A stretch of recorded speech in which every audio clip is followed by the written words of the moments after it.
The Pittsburgh Steelers were the beneficiaries of several highly questionable officiating decisions in their latest victory, a narrow but critical 27-22 win over the Baltimore Ravens that immediately ignited controversy across the league.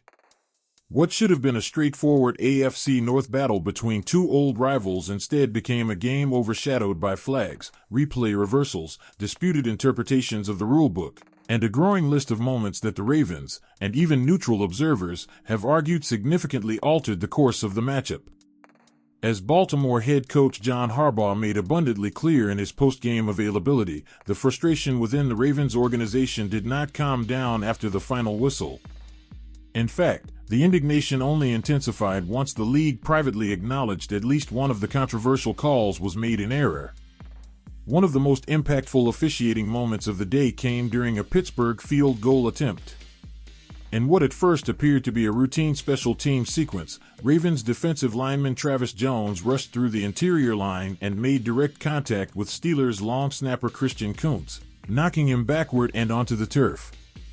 Almost instantly, flags flew from multiple members of the officiating crew.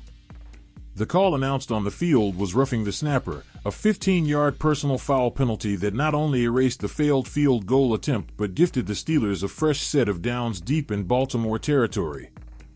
Pittsburgh capitalized immediately, scoring on the ensuing play, turning what should have been a field goal attempt into a touchdown drive that dramatically shifted the momentum of the game. In the moment, the call looked unusual. Roughing the snapper is a penalty seen only a handful of times each season, and typically only in cases where the long snapper is directly hit while still in a vulnerable position.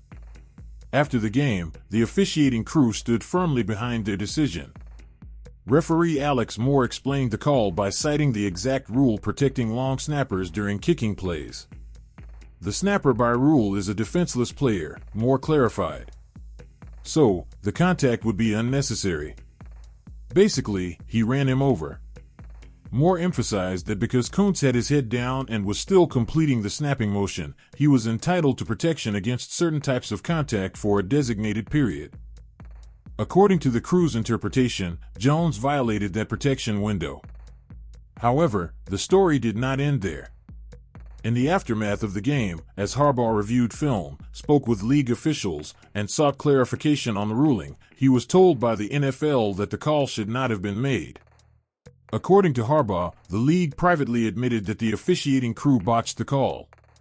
This revelation, reported by Jeff Zrebiec of The Athletic via his X account, immediately reignited the debate over officiating inconsistencies, replay rules, and the growing sense of frustration across the league toward certain penalty interpretations.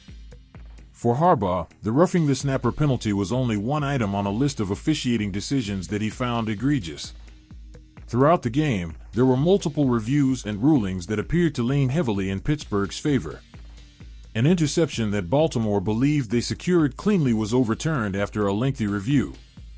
A potential Steelers touchdown that was initially ruled incomplete was reversed and marked as a score, despite what appeared to be shaky visual evidence. Each of these moments occurred in pivotal situations, extending drives, changing field position, or directly impacting the scoreboard. When viewed collectively, Harbaugh believed the pattern was impossible to ignore.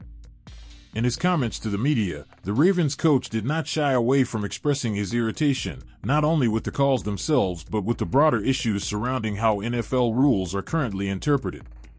He criticized the officiating process as inconsistent, unpredictable, and overly convoluted.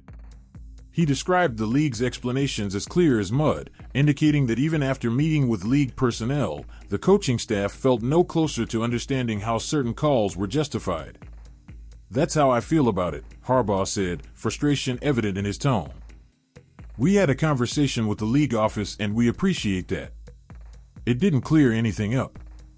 It didn't make it any easier to understand." The emotion behind Harbaugh's statements was not solely about the Week 14 loss. It reflected a broader league-wide concern that officiating has become too subjective, too reliant on inconsistent interpretations, and too often influenced by the emotions or tendencies of a particular crew.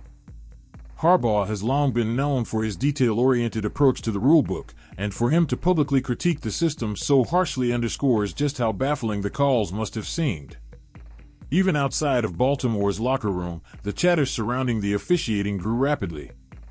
Fans, analysts, and former players took to social media to dissect each controversial moment, slowing down footage frame by frame to determine whether the officials were justified. Many agreed that the roughing the snapper call was dubious at best, particularly because replays showed that Jones appeared to be engaged with a blocker while moving forward, calling into question whether the contact was intentional or unavoidable.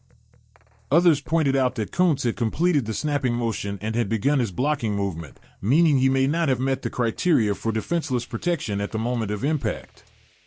Several analysts argued that the overturning of Baltimore's interception was even more problematic given the lack of conclusive video evidence to reverse the on-field ruling. All these factors combined to create the perception, fairly or not, that Pittsburgh benefited from an unusually generous whistle. Looking ahead, the implications of these officiating controversies extend far beyond one game. The Steelers and Ravens are set to meet again in the final week of the regular season, a matchup that may ultimately decide the AFC North champion and determine which team secures a postseason berth. With the stakes that high, the NFL will face immense pressure to ensure that the rematch is officiated cleanly and without controversy. Given Harbaugh's vocal complaints and the league's admission of at least one blown call, it is difficult to imagine the officiating crew in the next meeting showing any unconscious bias in Pittsburgh's favor.